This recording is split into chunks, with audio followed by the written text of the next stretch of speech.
Welcome into the Between the Ears show. This is kind of an emergency podcast, but not really. Nothing crazy has happened, but we're going to talk a little bit about what happened this morning between former West Virginia Athletic Director Shane Lyons and him opening up about his departure from the university and all the stuff that went on behind closed doors, which a lot of us could probably assume what the reasoning was for his firing and all the stuff that happened behind those doors. But he actually said the words, talked about it with Hoppy Kercheval of Metro News. And Chris, I mean, there's so many ways to go about this. I actually called you before I even started like really diving deep into this, and I'm just like, I don't know where to begin with this, and I really don't know where to begin with this on this show because there's so much that you can take from this and go in so many different ways. It could be about NIL, the contract extension, how he and the university didn't really see eye to eye on certain things. You watched the interview. What was the biggest thing that you took away? I mean, always we know everything that was going to happen or that did happen behind those doors, but what was the biggest takeaway that you had? Um, I think it still brought up the same question. He got an extension in January and was evaluated over the summer. And in his own words, 2 weeks prior, that hey, we're in this together. So you didn't really get a sense of why. Still, you know it's tied to the Neil Brown extension. He went over that. Everybody signed off on it. Everyone thought it was a good idea. I talked to friends that were like, "Oh, I hated it." And I'm like, "Did you?" Because I don't remember any outcry from anybody when it was signed. People have different memories on certain situations, so it's you heard him say hindsight a lot. Because in this world, hindsight is 2020. Like Yeah. we see it on the football field every week. Neil Brown takes a chance. Probably one that really sticks out to me with Neil Brown is received the ball at Texas to try to get his offense was playing well. Let's go take the momentum at Texas. Let's take the ball first. Let's go score. Well, they went 3-and-out. That decision just completely backfired on them. And it's kind of been what it really everything decisions WB decisions that's made in the last few years since COVID, it just seems to backfire in a sense. And I don't want to say West Virginia wasn't prepared for a lot of it, but they were just so far behind in that regard prior. Speaking of NIL, when you look at every report from the 90s and early 2000s that are happening in the last 5 years of programs paying players six figures, the NIL was already in place. So while Neil Brown and Shane Lyons fully embraced the NIL, they were just behind. It showed in the portal when they lost to Keem Messidor, Daryl Porter.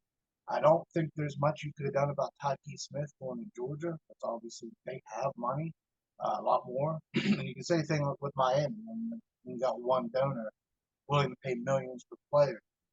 Um, I think there was a healthy skepticism on what they were doing when you're seeing, a second team all conference player being bought out by a program that doesn't have that success. Miami has history, but they don't have recent success. So I think there was a healthy fear of what was happening. And Shane talked about the NIL. Again, he didn't go fully into detail, and for good reasons. But it seems like there's a disconnect with the NIL and WBU, and whether you say there's rules or there's not, whatever's happening there with the NCAA and the NIL, we're not sure.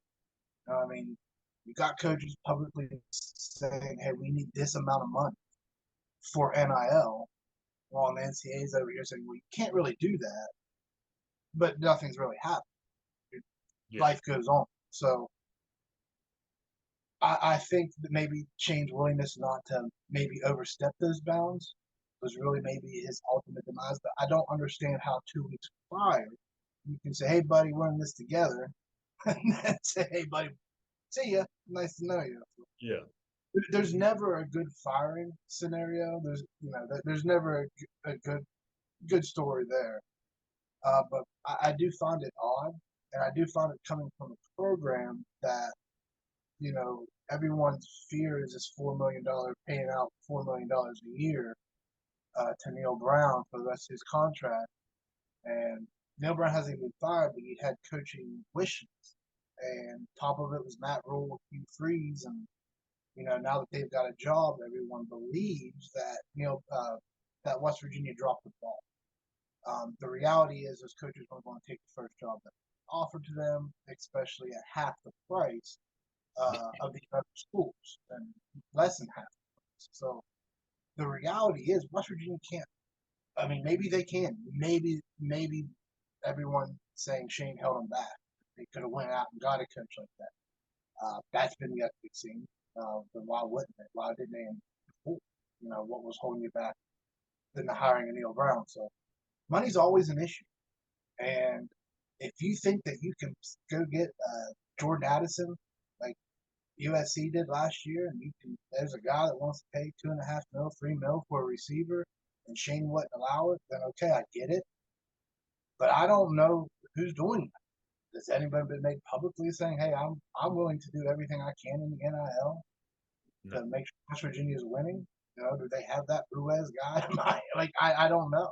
You know what I mean? So there, there's obviously a plan from somebody somewhere, but I don't know how the president can say 2 weeks that we're in this together and then gone. So Yeah, I mean, well, and something you've brought up to me many times over the phone is like what a lot of people don't understand is that yeah, they want Matt Rule, they want Hugh Freeze, they want Deion Sanders. Like you're not going to get those freaking guys that are going to want 7, 8, $9 million if you're not willing to pay that kind of money. You're getting what you pay for in Neil Brown, and that's a $4 million coach. I mean, let's be honest with. It. I mean, yes, he doesn't have maybe the resources to go and get the top players in the portal or to get the top players in the high school ranks.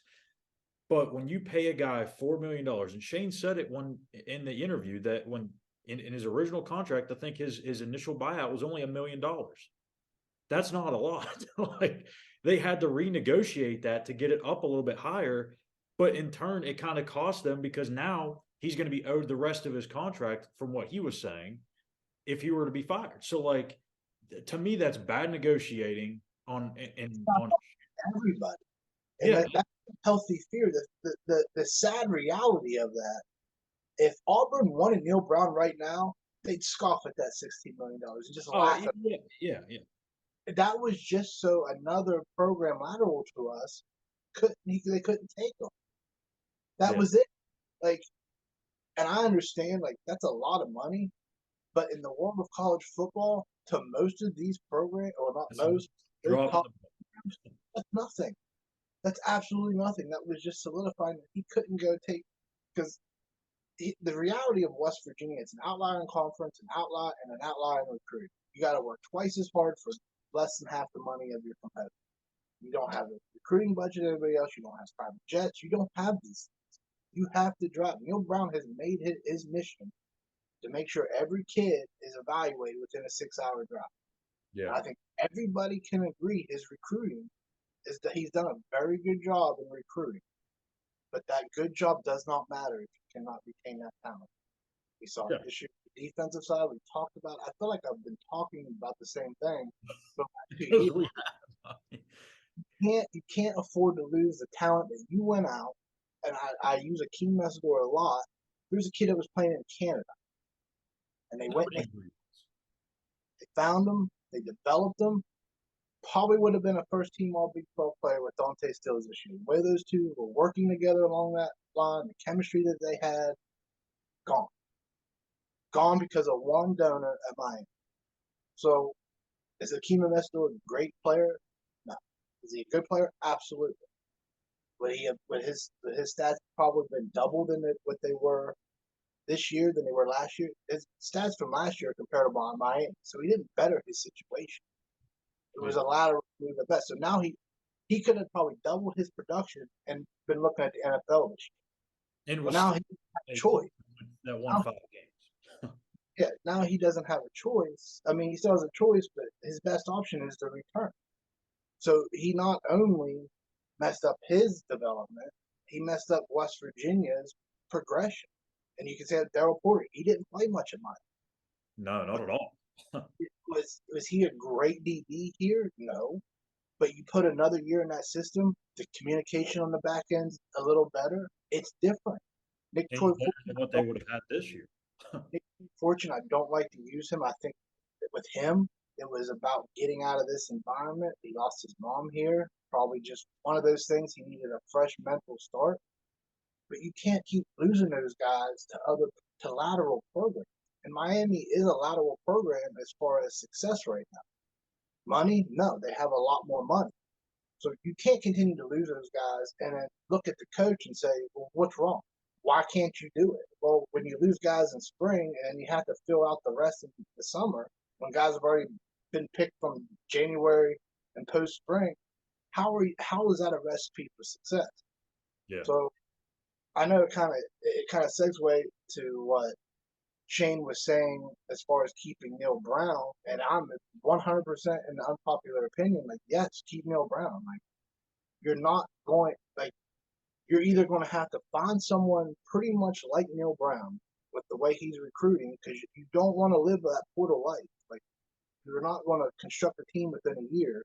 Like, I know what Lincoln Riley's doing at USC. He pretty much constructed a team with He all had high talent. You know what I mean? Like, that's completely different. So you're asking West Virginia to find a bunch of kids in the portal with a chip on their shoulder to grasp that defense or offense within a few months period and go out and perform. and So beat Penn State. you And beat can't do that and be successful. And if you think long term, like it would be better to get a new coach, well, the same thing applies. It's not going to happen within 3 to 5 years. No one's building a program within 3 to 5 years. Sonny Dykes, another exception.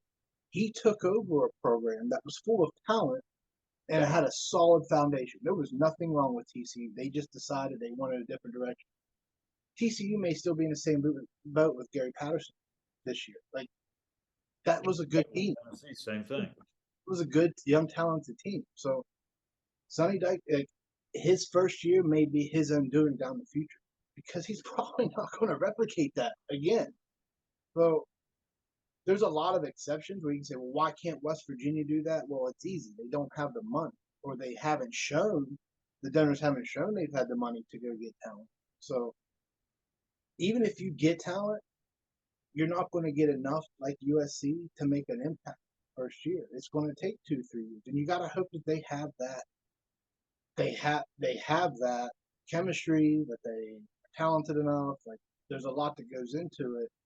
And I've always liked Neil Brown's approach. Like, yes, we want to use the portal, but you don't want to live off the portal. You got it. Like, you're not going to go get that 6'6" left tackle at 320 pounds. Like, it's not going to happen. Like, they're not going to go get the 5-star. Like, they have to develop it. And you look at the line, the way they developed the offensive line the last couple of years, they've progressed. They're getting bigger. The guys that are coming in are bigger than the guys that they were getting before. So you're seeing a steady increase in production, I guess, in recruiting. You're seeing it slowly develop. And if you keep the talent, some of those decisions from Neil Brown throughout the year aren't highlighted as much because you don't have the receiver letting a ball go through his hands right into a defender that's 8 yards down the field for a touchdown. You know what I mean? Like, Right. some of the bad luck doesn't happen. And there's a lot there's a lot to digest, a lot of little reasons why things went wrong. Fans don't want to hear it because it's just an excuse, but it's reality. Like, you're not who you think you are, and you're dangerously, with little information that we have, I feel like West Virginia is dangerously slipping to that Texas format, and you don't have Texas money. Like, they went out and got the best quarterback in the portal, and look where they're at. The reason is because it was his first year. Like, it does, success on paper does not translate on the field all the time. It takes a while to develop.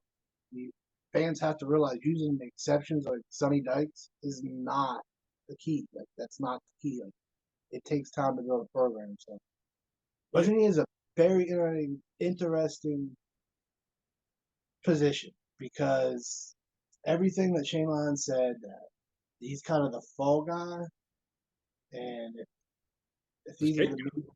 making these decisions and not Gordon Gee, you're falling in a really, really bad place under it.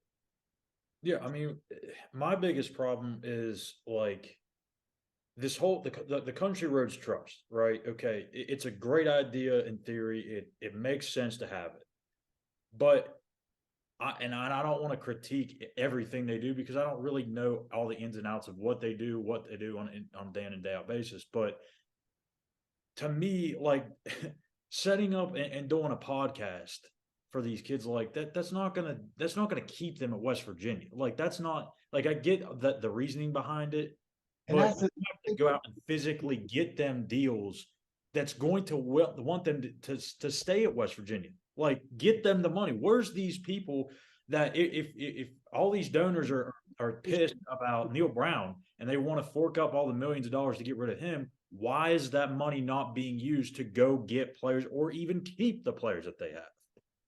Shane talked about that fundraising is an issue. I mean, we just talked about it. Money is an issue. Like Country Road Trust wanted Shane in the athletic department to identify the big donors so they could contact. That's what it sounded like to me. Yeah. Um, Shane wouldn't do it. I mean, that's soliciting for one. I mean, I kind of, you know what I mean? Like, I don't want my number being given out to people like, hey, this guy's got me. Yeah, get him. You know, like call him up for some money. So I They need get to that do that on there's their some own, right? trust I in mean, there. Whether there was a meeting, whether there was a meeting or with the donors, was Shane clear with the donors about it? Like, hey, there's a collective over here. You guys might want to get in on. It sounded like to a point he was. Um, Sometimes there's a power struggle with people who write checks, and if they feel that hey, I'm willing to do this, but they're saying the NCAA won't allow it, but I'm watching Ole Miss down here do it. Why can't I? Um, that they raise valid questions. I for me, I'm glad I'm not going to make this. Yes, they get paid handsomely. They get paid well to make these decisions, but um, there's a lot of mouths to feed, and there's a lot of mouths. So the next guy that they hire, that they peg to for this AD job, it's not an easy one. It's not an easy job because you right now you're dealing with a very frustrated fan base that is looking back at the Pat White Rich Rod era with glowing fondness, and the reality is West Virginia's not in a conference like that. Rich Rod did start winning until Miami and Virginia Tech, Boston College. And you look at what Virginia Tech did right when they went to the ACC. I think they won the next 2 out of 3 ACC titles. And in between that was Boston College. So it matters. Like you take away that talent and replace it with Connecticut, Louisville, and Cincinnati. Like that's a South Florida. Louisville was good with Petrino at the time, but when Rich Rod went I think 1-3 or something like that against South Florida, one Big East title It's the outright. American. It's what it is now. Yeah, it's not. Look, the wins were great. The bowl games were even better, especially at a time when West Virginia had one bowl win in 20 plus years. There's no doubt about it. It was a great time for West Virginia, but it's not the reality that West Virginia faces today. I know me and you talked about it. We did our preseason lock wins, lock losses. I know you kind of made that same chuckle. And I said, hey, the Kansas game too. That's a game that's going to be a problem. Kansas believes they have talent. That's a good coach. Um, Worst case scenario happens, like West Virginia loses a heartbreaker. They come in not prepared for Kansas, and they start 0-2. Worst case scenario absolutely happens. Yeah. 2 wins you thought you could get early weren't so easy. Kansas may have finished off 8-9 wins, but they had their starting quarterback. That ended up being a pretty good Kansas team. Defensively, they struggled, but they were able to keep pace with points with the quarterback.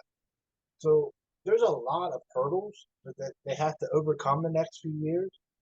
Luckily, you add 4 more teams to the conference that thankfully, you don't have to play the same 9 teams every year. That matters. That what Oklahoma did during that stretch of winning it every year is far more impressive to me than people get credit for. You're playing the same 9 teams every year. There's no secret. You have to be better. 100%, you have to be better. So, and you're starting to see it now in the league where there's more parity at the top because the league just got so good. So there's a lot to overcome, and you can't make lateral moves if you want to compete in the Big 12. If these donors are being held back from paying money, then we better see it because the changes you're making right now are going backwards. And if you decide to change Neil Brown, Shane Lyons is absolutely 100% correct. You're waiting 5, 7 years Yeah. before you get not national championship, conference competition. Like, just to be competitive for the conference. Yeah. With maybe that's the same thing with Neil Brown. Maybe not. Maybe he retains, adds better. Maybe some things get freed up, and maybe he's able to add. Maybe, I think what's more frustrating for West Virginia fans is not knowing what's going on. And I don't think Shane's really clear on what the ins and outs are, but it's going to take money. And whether it takes every West Virginia fan donating money, I don't know if that even competes still, but it's going to take a collective effort. It can't, like, nobody's going to come in and swoop in. No billionaire, Bezos, Elon Musk, I'm going to take care of this West Virginia football program. Yeah. I'm going to give them all the money. So that's not. Hopefully, it's not an easy job. Like I said, you're already asking a coach to outpunch its weight class and recruiting and everything else for less pay than, we were talking about it with Cincinnati. Luke Fickell was making more money at Cincinnati and had a higher assistant pool, money for his assistant coaches than they do at West Virginia. Luke has had success, but that shouldn't matter. Like, you should at least be comparable to Cincinnati. Like, Yeah. bad. They're in the AAC, you're in the Big 12, and they're out. Like, Dana makes more money than Neil Brown. Like, that's the reality that you're in. Period. Like, until you face that reality and start finding ways to fix it, and as fans, not much you can do. You're going to be around. This is what you're looking at. And if you're looking to change coach 3 to 5 years, bad. Yeah, I Bad. mean, you get what you pay for it. Number one, number two, again with Country Roads Trust, like they need to be more clear about the direction of what their vision is. I don't think it's very clear. Me and you for months were trying to figure out what are they even doing because it didn't even make sense what the whole theme of it was. I don't know if they have the wrong people in those spots. I don't know because I don't know who's in those seats, but there's no clear vision as to how the money is going to be coming in. Number one, number two, how are you going to use that money, or if there is enough money to keep the talent here and go get more on top of that? And number three, I don't know about you, but I feel like President Gee has to have some sort of accountability because, like you said, and as Shane said during this interview with Hoppy Kirchhoff of Metro News, he signed off on this. He signed off on Neil Brown's contract extension. Others in that administration signed off on Neil Brown's contract extension. Nothing happens without those people saying yes. And for him to just automatically put this on Shane Lyons, that's a problem. How when all these other people that are potentially interviewing for this job look at this situation, I'm sure word's going to get around. Especially now that Shane just came out and said all this, people are going to, those candidates may hear that and they may get turned off by it. Well, yeah, it's the same thing when we talked about. I remember, no one liked Dana toward, even after 2013, 14, 15, people were done with Dana for the same reason. It's been 4 or 5 years, we're not seeing progress. They were willing to let it play out another year, and he put together a 10-win season. Kind of forced Shane hand. You can't fire a coach after he wins 10 games. Like, who are you going to replace? Like, they're going to look around like, he just won 10 games. You expect me to do this immediately? Like, good luck. Same situation. Like, you forced out a guy that's nationally respected, sits on committees across the country. Like, Alabama immediately called him. As soon Get as a they found job in 24 hours. I mean, he took the job within 24. He was offered hours after the news broke. Yeah, So you let go of a guy that, okay, you may not like this fundraising, but what did you do to help? You may exactly. not like the NIL, but were you clear? Did you talk to it? How many meetings did you have about the NIL? Were you very clear on what you wanted to do? That you were willing to risk maybe an infraction that you don't know what the rules are. You could play dumb, whatever. How many meetings went down? So again, it's weird to me that 2 weeks prior, we're in the foxhole together, buddy. Meeting 2 weeks later, buddy, yeah, I'm done. So yeah, if you're looking at ads and you're like, well, did he just give it to Shane Lyons? Why? He wasn't willing to cross the line. Is that what it is? Because if you're willing to, Shane said it, you're more of a general manager. Um, it's just a different time. You know, do you need a little sleaziness in this game? Probably. It is what it is. See it at all levels, dropping cameras. Um, we're just at a crossroads, I think, for West Virginia. I don't know. I'm not saying that they don't have a plan in place, but Gee did the firing, and yeah, the only thing that you've heard from him is written statements, and make your opinions known there for why. But it doesn't look good when you're not the one out in front speaking. I mean, he didn't even meet with the media whenever Rob Alsop came in and was named the interim AD. Like, Look good at all. It honestly it makes you look like you have no control over anything. Because if you're not the one answering the questions, who's in control? Why aren't you answering? Like, what's the big secret? You let go of the AD. Like, it happens everywhere. Like, yeah, I don't understand the big secret behind it, why you wouldn't be answering questions. But when you lack transparency, it leaves people to fill in the blanks. and you don't So want that because then that it that's creates big like, old. you have football is your big revenue, and it's Monday. We're heading into we're in the final week of November. You don't have the fans want to coach out. What are you doing? Yeah, I'm not saying fire Neil, but you got to make your position known either way. Like, you either got to commit to Neil or move and on, because you're making this a much more worse situation than it really needs to be. you can't put your AD in that position. The AD's already in a bad position coming in because the fans don't like him. They want him removed. They wanted Hugh Freeze, Dion, whoever. That wasn't realistic. So is West Virginia looking for an AD that already has a short list? That coach is available? Is West Virginia just saying, hey, we're going to hire an AD and let him totally handle it? We don't know because the president does not answer any questions at media. So you're left with a lot more questions than answers. I don't think Shane necessarily, to me, didn't really answer anything because from the beginning we kind of assumed it was because of NIL, just not because Rob also made it clear like portal NIL is a big deal. We kept mentioning it. Shane confirmed. It's NIL, not willing to cross the line. We don't even know what the line is still. Something Yeah, about top nine or something. I still don't know. Like, it is the most nonsense. And like, I know Country Road Trust is getting a lot of criticism right now, but really there needs to be a football and a basketball club. Like, Country Road Trust can still exist. It still needs to exist, but people are taking these things seriously. And people that have money want to take it seriously. Start a football collective. Like, you don't have to have WVU's blessing to do this. exactly.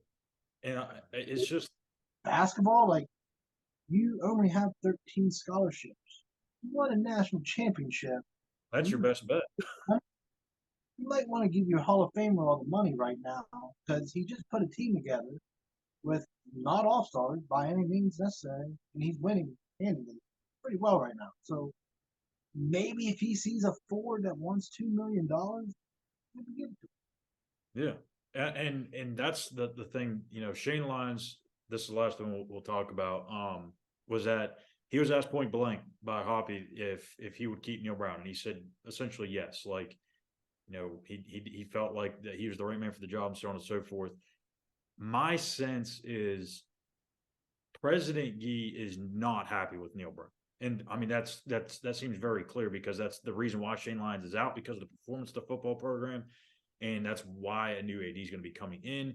And although that AD is probably going to be tasked with the decision to either keep or fire Neil, it feels like that AD is going to be almost forced into a situation, as you said, to move on from Neil. So, do you feel like what from after what you heard today, plus what you already knew, do you feel like there is a chance that Neil Brown sticks around, or do you feel like this is more pointing in the direction of they're going to end up going their own ways? Like we talked about the first time, I don't know if an AD is going to come in and say, you know what, I like this 5-7 football team, and I'm going to keep that coach who's been here for 4 years, He's a likable guy, though. I mean, regardless of all the circumstances surrounding the program and where it was at. We don't know. You know what I mean? Like I just don't have any clue or any feel. When the guy making the decision doesn't step in front of media and talk, and it's written statements, I, I'm not saying I have an issue with Gordon Gee, but I just have an issue with transparency.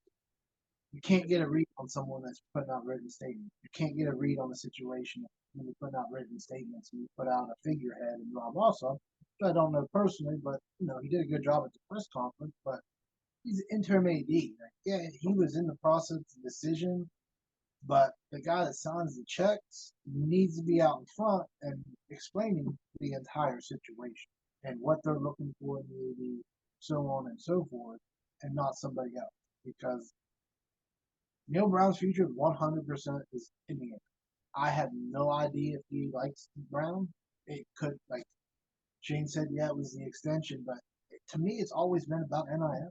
Like he said it, like he was willing to toe the line, but it sounds like others wanted to cross the line, and we don't know what the line is. We really don't know what that line is, what they wanted to, what Country Road Trust wanted to do was again just they wanted better fundraising from WVU. To me, it sounds like you needed a better fundraiser at Country Road Trust and stop aggravating WVU about it. Like, yeah. seats at WVU, right? Like, you can identify the big donors within those suites, I would assume, and start making your rounds. So, more questions than answers for me. Yeah. And I mean, there's really, like, I get, okay, you fired Shane, but where's the future? Like we're still talking about the past and not the future. We're still talking about the what ifs and the what nots and not the future.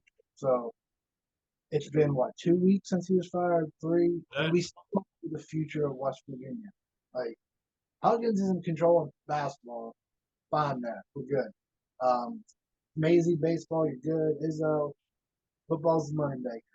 And when you don't seemingly have a plan right now, or you're not making it transparent to the public, it's a problem. 100%. You couldn't have said it any better. So, whole lot of craziness to that's going on in West Virginia right now. Be sure to what's that? Can't forget about men's soccer, dance, track, volleyball. Yeah. Like, there's a lot of success out there. Unfortunately, the one program that brings in all the money. It's garbage. So make sure to go and check out everything that we're throwing up on our site. That's Mountaineers Now on Twitter. Subscribe to our YouTube channel at Mountaineers Now. Follow Chris at WV Hallbill. You can follow me at Callihan_. We'll be back we're gonna wrap up the walkthrough game day show this week with Eugene Napoleon or later this week on Thursday at 6:00 p.m. We're going to go over some of the conference championship games that are going on, in addition to wrapping up what happened with West Virginia's season. So we've got that plus a whole lot more. Again, be sure to subscribe to us on YouTube at Mountaineers Now and follow us on Twitter at Mountaineers Now as well. So for Christopher Hall, I'm Schuyler Callihan. Thank you for watching, and we'll see you guys soon.